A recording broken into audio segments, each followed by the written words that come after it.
Have you ever heard of a king who wasn't buried for over 30 years? No, this isn't a fairy tale or some horror story. This is the bizarre, true story of King Pedro I of Portugal, also known as Pedro the Just or Pedro the Cruel, depending on who you ask. And trust me, after you hear his story, you'll understand why he earned both nicknames. His life was a whirlwind of passion, betrayal, and a love so intense it literally defied death. So grab your popcorn, because we're diving deep into one of history's most fascinating and macabre royal sagas. Our story begins in 14th century Portugal. Pedro was the son of King Afonso IV. Pedro was dutifully married off to a noble woman named Constanza Manuel of Castile.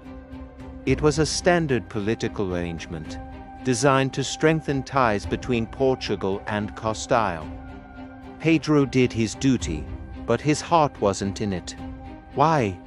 Because his heart had been stolen by someone else, his wife's lady-in-waiting, a stunningly beautiful Galician noblewoman named Inés de Castro. It was love at first sight. A dangerous, all-consuming love. Pedro was completely captivated by Inés. They began a secret affair, and it didn't stay secret for long. The royal court was a hotbed of gossip, and whispers of the prince's infatuation with his wife's attendants spread like wildfire. King Afonso IV was furious. This affair wasn't just a personal scandal, it was a political time bomb. Inés's family, the powerful Castro clan, could potentially use her influence over Pedro to gain power, threatening the stability of the Portuguese throne and its delicate relationship with Castile. The king tried everything to separate them. He had Inés banished from the court, sending her back to a castle in Castile. But you know what they say, absence makes the heart grow fonder.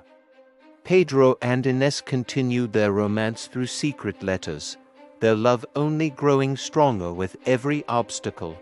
They were the original long-distance relationship goals, just with more, potential for political assassination. Then, fate intervened.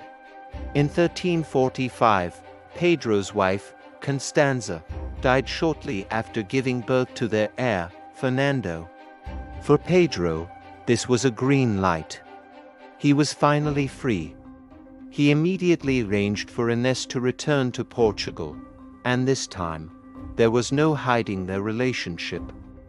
They moved into a palace together and started a family, having 4 children. For a few years, they lived in relative peace and happiness, a little bubble of domestic bliss away from the prying eyes of the court. Pedro considered Inés his true wife in every sense, even though they weren't officially married in the eyes of the church or the state. But King Afonso and his advisors couldn't let it go.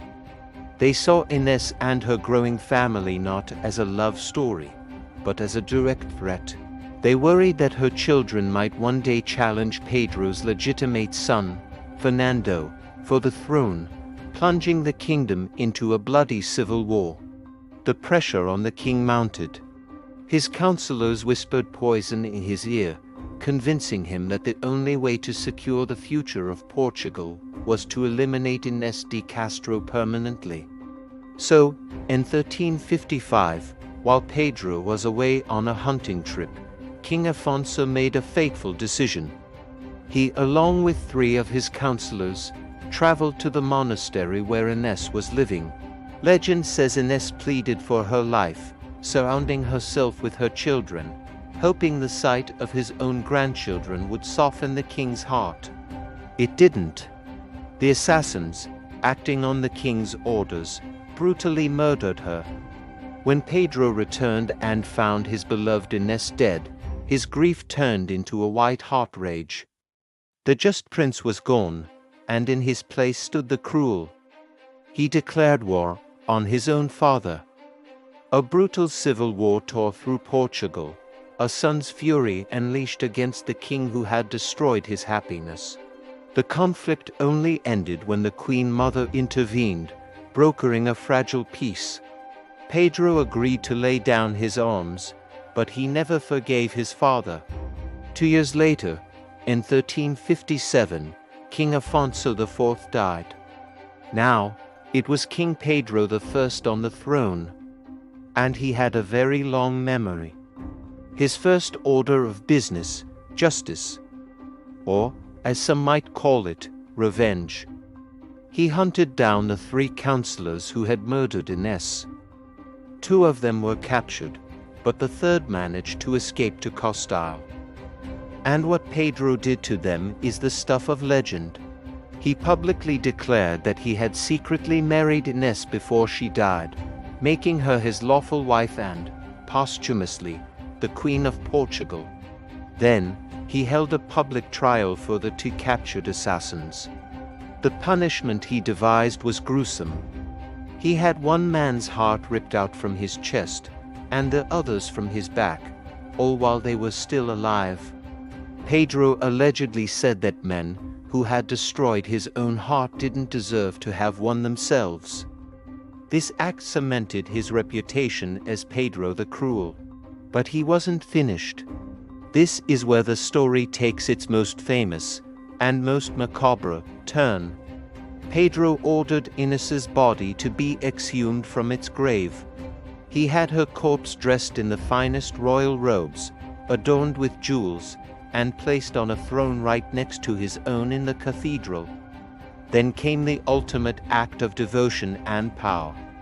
He commanded every noble in the kingdom to come forward, one by one, to bow before their dead queen and kiss her skeletal hand as a sign of their allegiance. Can you imagine the sheer horror and shock of that moment? The king, forcing his court to pay homage to a corpse, asserting her rightful place as queen even in death. After this chilling coronation, Ines was given the royal funeral she had been denied in life.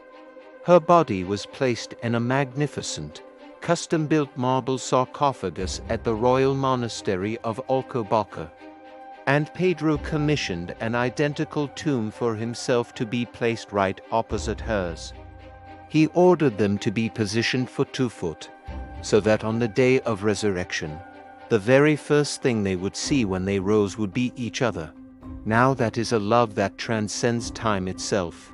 For the rest of his reign, which lasted 10 years, Pedro was known as a fair but firm ruler. He fought against corruption and championed the common people, earning him the title Pedro the Just. It was as if, after avenging Ines, the rage that had consumed him finally settled, allowing him to rule with a clear head. He never remarried. Ines was his first, last, and only true love. When Pedro died in 1367, his wish was honored. He was laid to rest in his own marble tomb, directly across from his beloved queen. And there they remain to this day, 2 of the most beautiful examples of Gothic sculpture in Europe, forever facing each other, waiting for that final reunion. The story of Pedro and Ines has captivated people for centuries. It's been the subject of countless poems, plays, and operas. It's a story about the clash between personal love and political duty, about the depths of grief and the burning desire for revenge. But most of all, it's a testament to a love so powerful that it refused to be ended by death. A king who made his court bow to his dead queen, ensuring her name would never be forgotten. So what do you think? Was he Pedro the Just, a man who sought justice for his murdered love? Or Pedro the Cruel, a king driven mad by grief and revenge? Maybe he was a little bit of both. Their tombs in Alcobaça are a major tourist attraction in Portugal. Visitors can still see the intricate carvings that tell their story, a final, stone-etched love letter. It's a powerful reminder that history isn't just dates and battles. It's filled with passionate, human stories that are sometimes stranger and more compelling than any fiction. So next time you think of a great love story, forget Romeo and Juliet. Remember Pedro and Ines, the king and his unburied queen. Thanks so much for hanging out with me today and exploring this incredible piece of history. If you found this story as fascinating as I did, hit that like button and subscribe for more deep dives into the wild and wonderful past. And let me know in the comments below. What's the most insane historical story you've ever heard? I'd love to hear it. See you in the next one.